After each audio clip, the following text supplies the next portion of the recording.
प्रकरणी अटक केलेला संजय जाधव माढ्याच्या टाकळी गावात शिक्षक होता। संजय जाधव शाळा सुरू झाल्यापासून शाळेकडे फिरकलाच नसल्याची माहिती टाकळी गावातील ग्रामस्थांनी दिलेली आहे। शाळेत पोट शिक्षकाची नियुक्ती करून संजय जाधव तालुक्यात लातूरात क्लास घ्यायचा। शिक्षकाचं नाव नीट घोटाळ्यात आल्यानं शिक्षण विभागात खळबळ उडालेली आहे।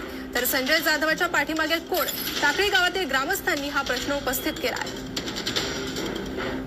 आज जाधव सरांना बदली करून सुद्धा रुजू झाले नव्हते। रुजू करण्यासाठी सुद्धा आम्हाला त्या ठिकाणी शिक्षण अधिकाऱ्यापाशी आंदोलन करावं लागले। त्यावेळेस जाधव सर इथं उपस्थित राहिले आणि सतत सारखे गैरहजर राहायचे आणि गैरहजर राहिल्यामुळे त्यांना वेळ मिळत होता, म्हणून हा अशा मोठ्या पद्धतीचा भ्रष्टाचार केलेला आहे।